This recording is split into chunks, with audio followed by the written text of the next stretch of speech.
All right, so this is Bill de Blasio and Hillary Clinton, Chuck keying over. Well, let me not describe it. Let me just play it. And yep, hang on. I guess I could show it as well. Bill de Blasio, Hillary Clinton showed up in New York, made some jokes, made their grand entrance, and after the grand entrance, this happened. Click, click, clack. Here we go. I just have to say, thanks for the endorsement, Bill. Took you long enough. Oh, snap!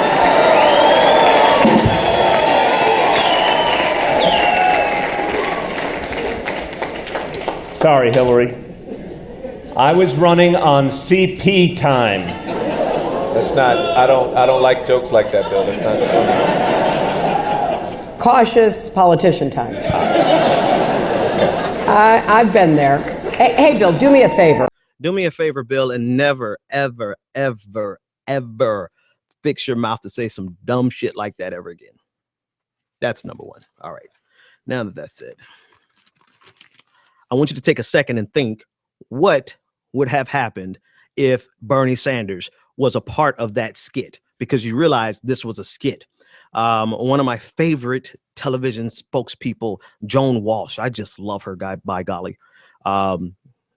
She decided to acknowledge that this was problematic, but that acknowledgement was laid only at the feet of Bill de Blasio. And it was in her tweet. She said that, you know, this was a really awful joke by Bill de Blasio. However, this was a participatory skit. Hillary Clinton was well aware of this skit. These were lines that they practiced. They thought that this was going to be funny. They thought that this was going to be okay because you had your token black guy on the left-hand side giving the okay after expressing some feigned outrage, because he knew coming right after that would be Hillary Clinton's punchline, cautious politician. One, there is high, low, in between. There's no justification for this joke. Now, let me be completely fair. I don't really care as much about the joke as I do the hypocrisy of what would have happened if anybody else but Hillary Clinton or Bill Clinton participated in some craziness like this. Let's start with the Republicans. Had a single Republican ever said something like this, they would be run out of town by everybody. Democrats, other Republicans, the black intelligentsia, black Twitter would have had their way if any Republican had ever said a joke like this or participated in a joke like this. That's number one. Number two, if Bernie Sanders been on the opposite side of Bill de Blasio for this joke, he too would have been run out of town.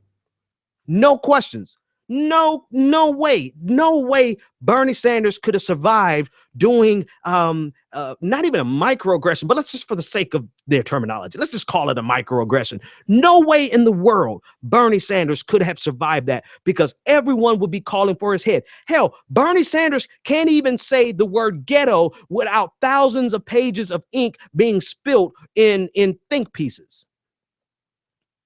Bernie Sanders can't even say the word Southern states without everyone feigning disgust over him marginalizing the Southern states that they don't really care about unless there's a swing state in the mix.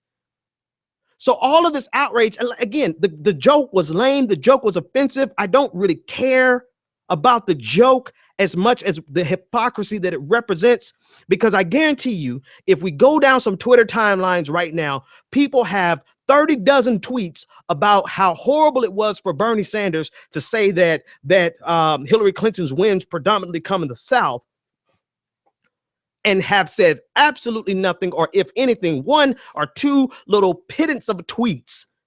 And probably, like Joan Walsh, our favorite, gosh darn golly, our favorite commentator who speaks authoritatively on the black experience in America, like her, they would have laid it at the feet of Bill de Blasio alone, when Hillary Clinton, to co-opt their language, participated in this aggression, participated in this act of oppression, participated in this act of violence against people of color.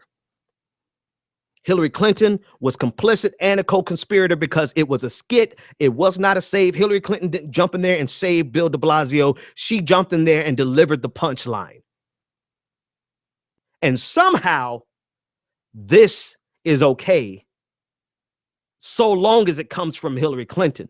But had it come from anybody else, including another Democrat, had it come from Bernie Sanders, if it had come from Martin O'Malley, had it come from any Republican, that would have been the end of their campaign. But Hillary Clinton, you know, she went to Black Girls Rock. So she's a sister and she's so down that she can do that and use a CP joke all in the same week.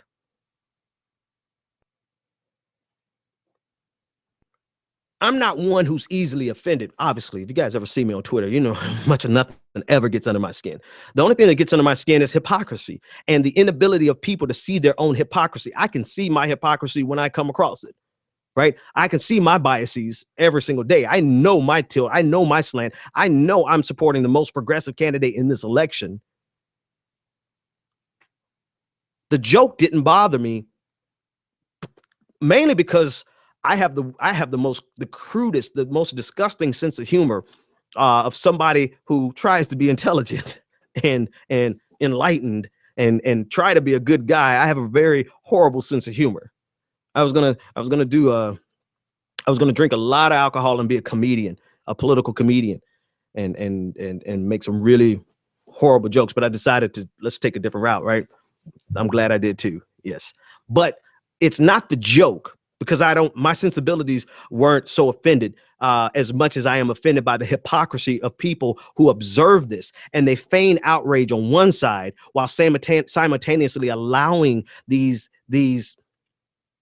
acts of violence and microaggressions to exist from someone that they feel represents the best on racial equality and race identity. Never mind that just last week, her husband shouted down Black Lives Matter, shouted down a black. Speaking of, one last thing, and then I'm gonna take this call, and then we're gonna. Oh, listen, I've done this entire show without doing a couple things. Number one, if you're here, subscribe.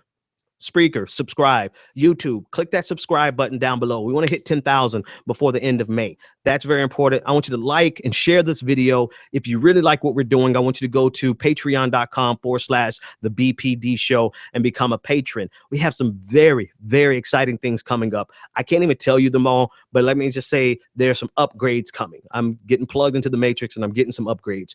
The first test of that will be tonight. Tonight after the show, there's a link that is going to be shared in your chat room for you to come over and join us while we test out some new software. So I want you to come over there. If you want to just hang out, we'll just do a question and answer. I'll answer any questions that you have. And I want you to come over there. And there's a lot of other upgrades. I can't even tell you about them. They're on the hush. So I want you to do that. I'm going to take this last caller, and I'm also going to share a tweet that really, now this, I'll tell you one thing that kind of ticked me off. No, pissed me off. I don't know. I'm different and I'm old school, and Nina Turner is my sister. No, she's not my real sister, people. But there's a guy on Twitter who, here we go.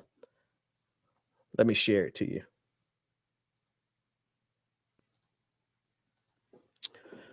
Seth Bringban, whatever. You can see that. Here's what Nina Turner said before she became Bernie's full-time attack dog.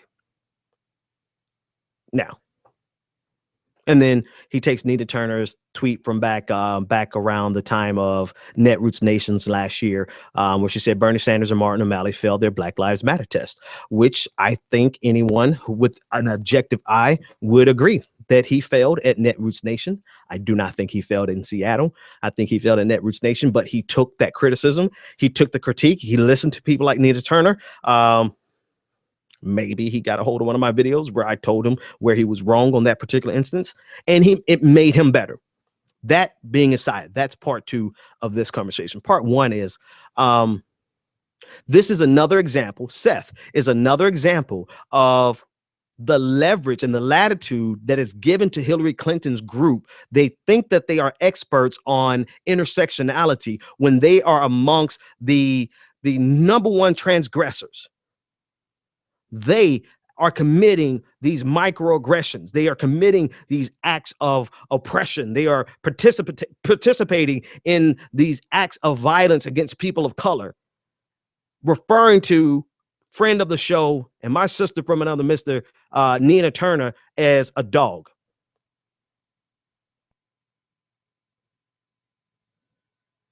So Seth, how many do I get? I get one per show. I can get one. Seth, go fuck yourself and post it online. Fucker. All right. That's the most you're going to ever hear me. Now, if you want to know what makes me mad, there you go. But I'm not mad about it anymore. I'm good.